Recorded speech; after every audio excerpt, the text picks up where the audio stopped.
The Joshua Tree Retreat Center is the oldest and largest retreat center in the western United States. Recently, Neil caught up with director of the Joshua Tree Retreat Center. The nonprofit organization was founded to support the education and nourishment of infinite human potential. The retreat can sleep up to 280 participants, and in their largest indoor meeting space, they can hold up to 500 people. Most of the buildings on site were built by world-renowned architect Frank Lloyd Wright and his son Lloyd. This is the largest collection of his architecture in the United States. On the 400-plus acre retreat center, all sorts of amenities are available, including meditation paths, labyrinths, medicine wheels, Tai Chi circles. Local meditation, yoga, and Tai Chi instructors are available. There's a wellness center that offers massage services, and even a traditional Lakota sweat lodge. The retreat center also houses the Mental Physics Teaching and Retreat Center. For more information on that center, check out their website. Whether or not there's an event taking place, be sure to check out their library, which features titles ranging from meditation, spirituality, philosophy, empowerment, and more. I'm really looking forward to being able to check out the Joshua Tree Retreat Center for myself and find out more information about what they do, the services they offer, and see who else I can meet out there. My name is Victoria Jennings, and I'm the Executive Director of the Joshua Tree Retreat Center. How many years have you been doing Contact in the Desert here? This is our second year, actually. I know it feels like it's been going on for years because it just grew so massive this year compared to last year. I mean, it was a fast-growing last year, and I was really impressed. But this year, it's more. You just have to hang on. Why did you guys start doing this conference to begin with? Well, my partner and I, Paul Andrews, and I basically really love the subject, and so we decided to partner up and do this production of it. And it is a production. It's not like the normal conference that you put up in a hotel room. There's so much more here. It's stationed at, first of all, it's stationed at Joshua Tree Retreat Center. And that's a 400-acre retreat that has one of the largest collections of Frank Lloyd Wright buildings in the world. And it's the only place where all three generations of the Wrights have come. But what makes this unique is that we have so many UFO sightings and things already. So it was truly the appropriate place to put it. Do you feel like you're continuing the essence of what conventions used to be out by Giant Rock with your endeavor here? In some ways, yes. You know, there was something about those gatherings that they did there that were really special. Almost sacred, because the real UFO lovers and enthusiasts were the ones that made it out there to the desert, and that's basically what's coming on here. It's the same type of individual that really care about the subject and really want to come out to show support of anything that's going to bring out the true aspects of what's really going on with the whole subject, the whole topic. What do you think could be different this year, or what are you looking forward to this year as opposed to last year's conference?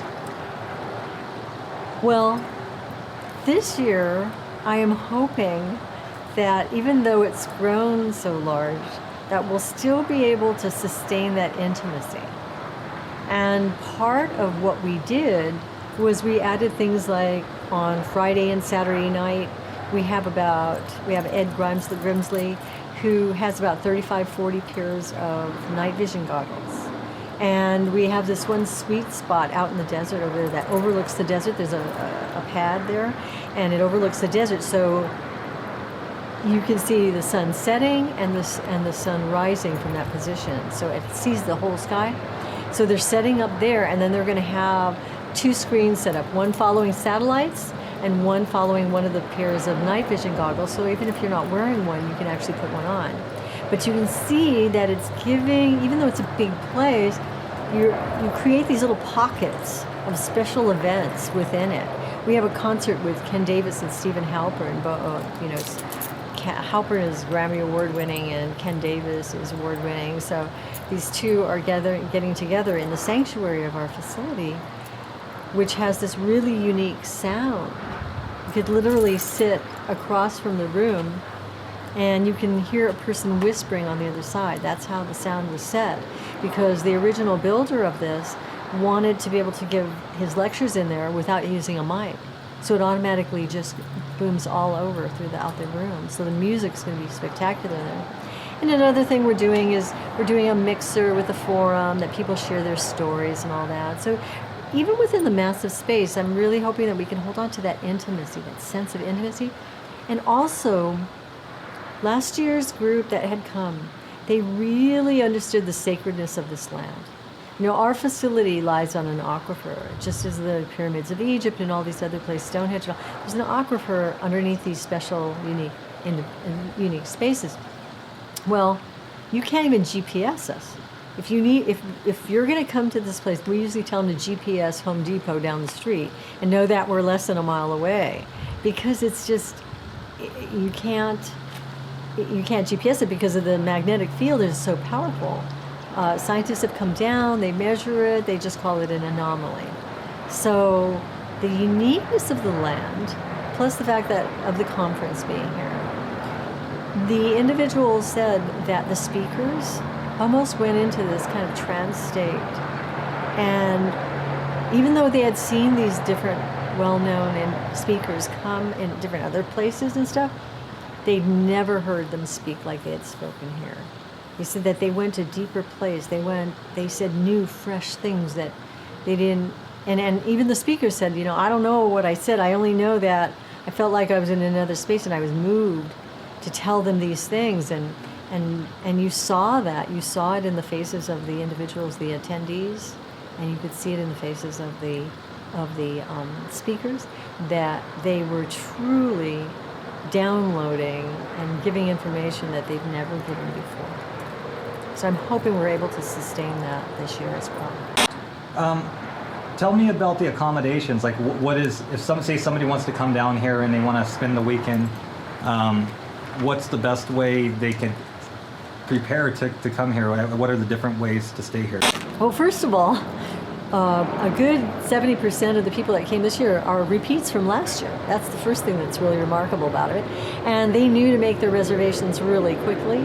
So we had people waiting on the waiting list by the end of the first month. We'd already sold out every room here.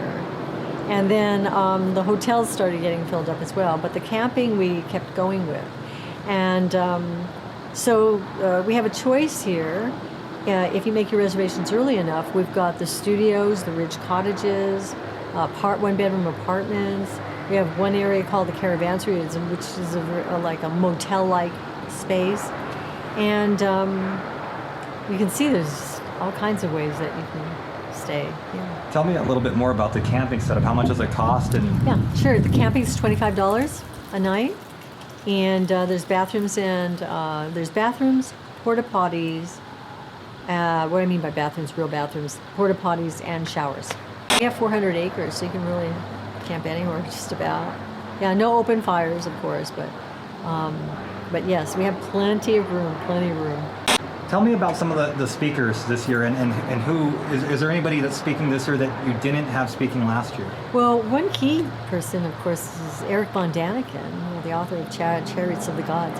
And every year we try to bring out, our program is already set for even next year. I mean, we know there's about 4 or 5 speakers that we already have written down, and 3 of those have already said yes. And so these are all lined up a year, 2 years in advance, because we try to stay cutting edge. And I try to look and listen to what's going on the radio. You know, George Norrie is coming, of course, but he's come before. But then there's Nick Pope. He hadn't come before, so he's coming. Even though we had William Henry last year, we're going to have him next year. So there's Nick Redfern, Michael Barra. These are all new people that are coming. So every year we take a certain percentage of our mainliners and keep bringing in new people constantly. What do you like the most about this? Like, what are you looking forward to the most about the event, besides working, of course? Yeah. What am I looking forward to? Yeah, what are you excited to participate in personally? It's really interesting, but I don't allow myself to get excited about it, because then I cease to function. I have to really stay focused on service. What am I going to do to make it great for that person that's coming? You know what I'm saying? You know, it's like every single step of the way, I'm looking how to make it bigger, better, different. That's my whole philosophy in this. How can I make this bigger, better, and different? I want them to come and experience. This is not about sitting in a chair and listening to someone talk. This is an experience. Because, for instance, we have a field work with James Gilliland coming in on Friday night. That's where it's called Contact in the Desert. And that's where the name came from. And what they do is they literally, through the power of intention, you take, 600-700 people and you put them in that amphitheater last year. Maybe it was more, actually 900, whatever it was. But the point is that you take all those people and you put them in there, and they're all thinking the same thing. We've got to bring them in. Last year, when we did it, there were sightings. We had, we didn't have the night vision goggles. I wish we would have. I would have liked to have seen that. But that's the kind of thing that makes this unique. And so the key is so next year what we're planning on is we're going to set up certain kinds of things, which I don't want to, let out the secret yet, but there's certain other things that are going to be added to that, right? And then there's, on Sunday night, there's a special event with Stephen Greer, and he's doing his contact. They do it totally different. Totally different. Each one has their own different ways of doing it. One's doing chanting and this and that, and the other's doing, work with the group. So, again, it's that personal experience. I have never experienced people calling up to buy tickets, and they're so excited they sound like they're jumping through the phone. And every single one that calls up are saying, I can't hardly wait. And this makes me feel good, because that makes me even want to try harder to find new ways to excite them when they do get here. The shortest way possible you could explain the awesomeness of Contact in the Desert. Just give it a off the top of your head. Bigger, better, and different than anything that's ever been done before. Not only is the venue set up, but our speaker list is just, it's just, we really worked hard at that to pick them out specifically for this year. Each year we put a lot of work into thought and everything else into who is it that's going to move them? Who is it that's going to excite the people coming in? For the beginner, for someone who's never attended this event before, what can you tell them about what they might experience? Well, the first thing I would do as a first-timer is bring my chair. Here, the amphitheater in the middle of the desert here, they have to bring their chairs. Best thing is to bring a gravity chair, but if you don't have a gravity chair, just bring a low beach chair. You want to set your chair down right away when you arrive, either on Thursday night or Friday morning. That's your first thing you want to do, so you got a good spot in the amphitheater. Because this year we're adding more things there, and that way your chair will rest there the whole time. So that's a little trade secret thing that's going on. You only find that out after you've been. The other thing, I definitely would bring a hat. Definitely a hat, and sunglasses, the usual closed-toed shoes.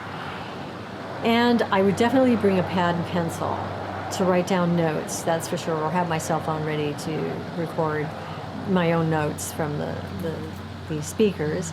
And we have the DVDs. We have the DVDs. You can come out of if you really enjoyed the speaker, you can go right out of the room and they're ready to go, and you just order or buy a CD of the presentation.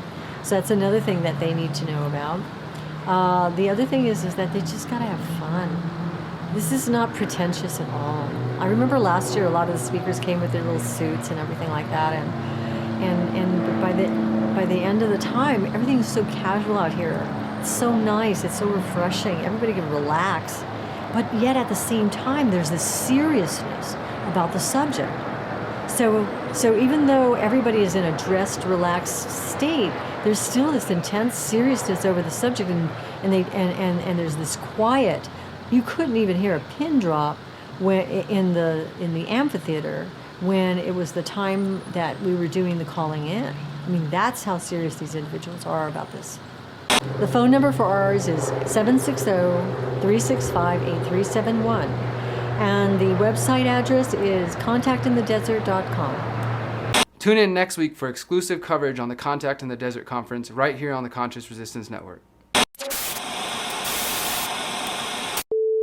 The Deputy Washington Director of Human Rights Watch said, "Take a closer look at these cases and you realize that many of these people would never have committed a crime if not for the encouraging, pressuring, and sometimes paying them to commit terrorist acts."